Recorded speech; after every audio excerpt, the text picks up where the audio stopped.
post-traumatic growth. And yes, we would, as Danielle said, we would trade it in a hot minute, but we do learn and grow if we choose to, and from the tough times. So absolutely. I think I've earned my 5 there. I would for sure.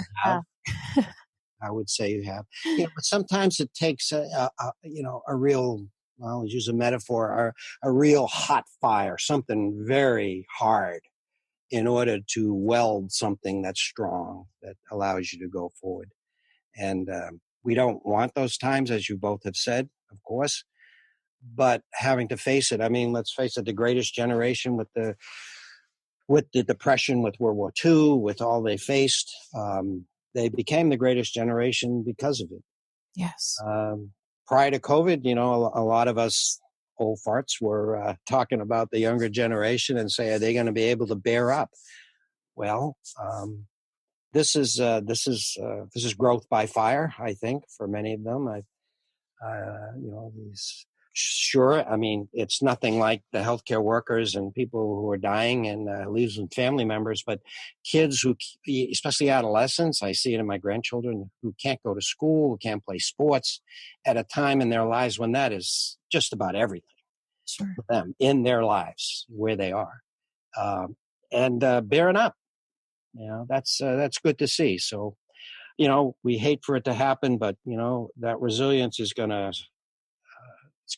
hold them well in future years, because life will throw you curveballs, right? Well, okay. So if you're keeping score, if it's less than 20, low resilience.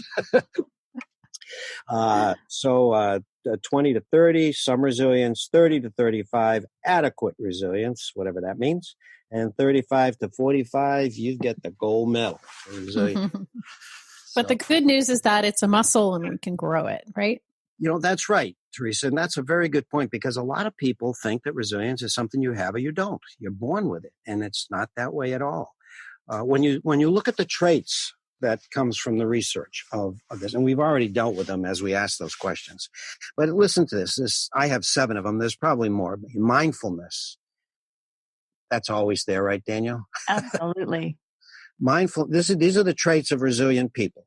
Mindfulness, positive outlook, half full, flexibility, concern for others, healthy lifestyle, namely they're strong physically, mentally, emotionally, and everything.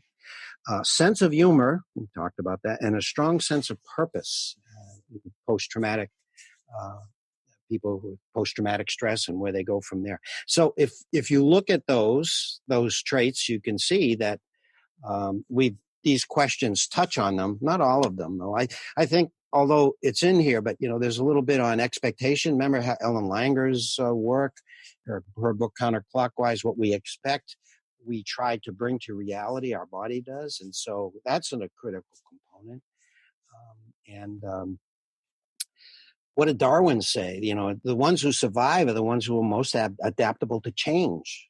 So let's face it, that's what we're going through now. It's not the strongest or the most intelligent, he said, but those who can adapt to change. Huge.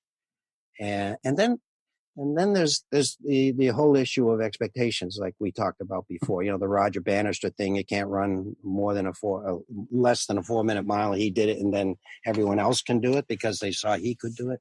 So expectations. That's Ellen Langer stuff too. So anyway, I think in my mind, pardon the soliloquy here, you guys have more to offer, but I think if I had to break it down, I like to think of resilience as heart and head. Now, heart, not so much for cardiovascular ability, but, grit. Great book. Teresa's been recommending with that title, Grit. And passion, that part of heart. And head for our thought process, mindfulness, emotions, how we handle our emotions and our runaway chattering mind and all that, because that can drive us crazy at times like this. My God, if I go outside to buy a loaf of bread, I'm going to die. You can't deal with that.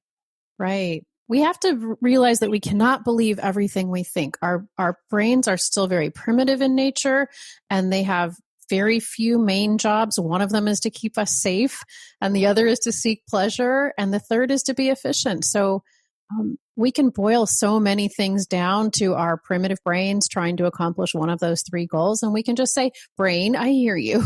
But to your point, Roger, I think in your book, you made such a beautiful point that you were referring, I think, to our whole bodies, that we have like 1.0 bodies living in a 3.0 world.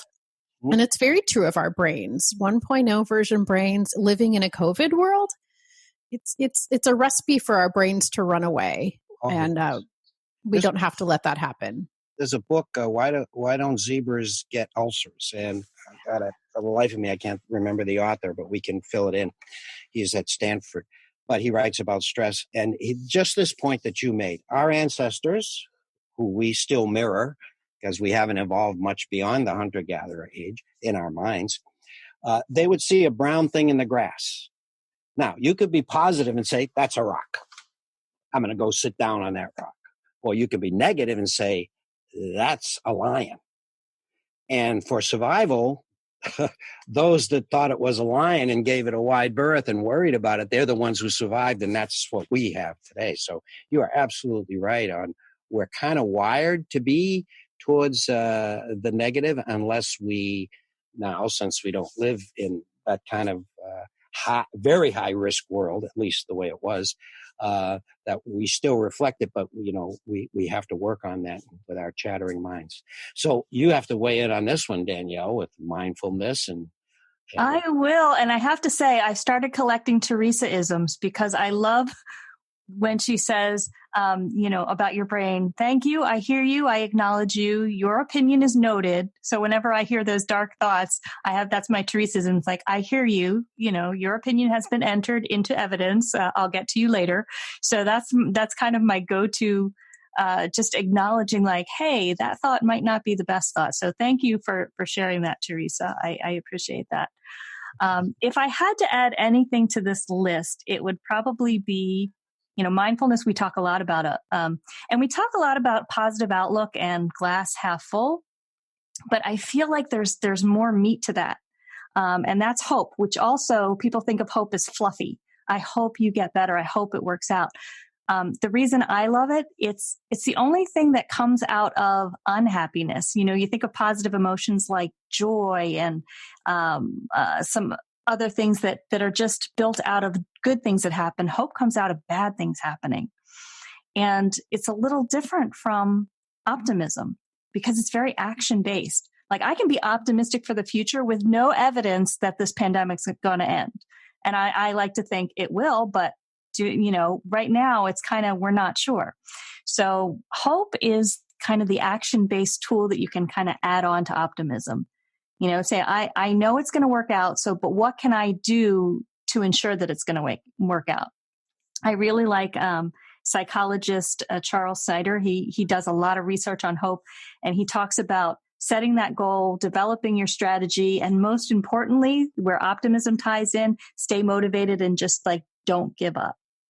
And I'm going off on a tangent, but the benefits.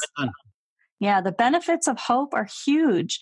One of the things to your point, Roger, about the lion, in addition to the physical health, the mental health, better relationships, better self-esteem, less anxious, people who have hope are more likely to see something as a challenge versus a threat, which I think is huge.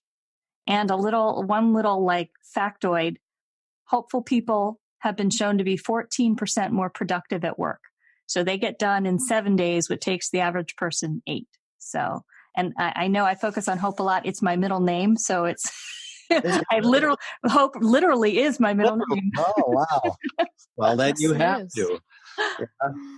Well, and I think it's important to note that, even when you're right in the middle of such complete darkness and you can't see hope, that we can look to others who have walked that very similar journey and let them represent to us an example of what's possible. And I think we can all attempt in our lives to be an example of what's possible. And when we see someone else in darkness, like we can be a candle into that darkness. And I think so even when there's no hope, we can open our minds and look for hope, and what we search for, we often find. I think we should add that as an 8th point out of your 7 traits. Add an 8th one is the support of others, because you mentioned it twice, Teresa, and it's so important that we all, not to think we have to do it alone, that we can lean on each other at different times when we need it. That's absolutely great point, and Teresa, I'll say that you served that role for me in times past here. So it's one of the 3 of us. Well, we've all been through things, but it is. I think it's critically important. And I want to, I guess we're getting around to the time of closing, but as I get older, Danielle, you always like to hear me say this, it seems to all come down to mindfulness. Mm-hmm. Everything. Quality of life, health, everything in mindfulness. And that statement that Teresa was making, I agree, Danielle. I think it's a great Teresaism, because what that does, it's very profound. The ability to observe your chattering mind and not let it be the driver. In other words, we're at a point where we think we're our minds. And so as our minds are chattering, we think that's us, and the ability to step out and observe that and say, hey, I see what you're saying. I acknowledge that thought, as dark as it is. That is profound. And it is so important for health and longevity and looking at the bright side of longevity. You made me think of one last thing I want to add to that, Roger, because if you look at almost any coaching model or any religion or any spiritual practice, and this has been coming up a lot for me lately, they'll always say one of the most important things you can do is pause, which to me is mindfulness. Before you react to any situation, just pause. Take a breath, right? Well, this has been fantastic. I feel, again, more resilient, and we hope that, more importantly, that this is of value to all of you out there listening, because we know this is a collective experience. We're all going through it. As long as you have a pulse, you're feeling it. As long as you have any empathy or any compassion or that humanity, you're feeling it. And we're all in this together, and we hope that this helps, and stay well out there.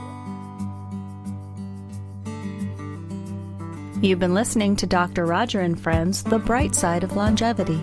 If you like the show, please rate and review, and be sure to click to follow.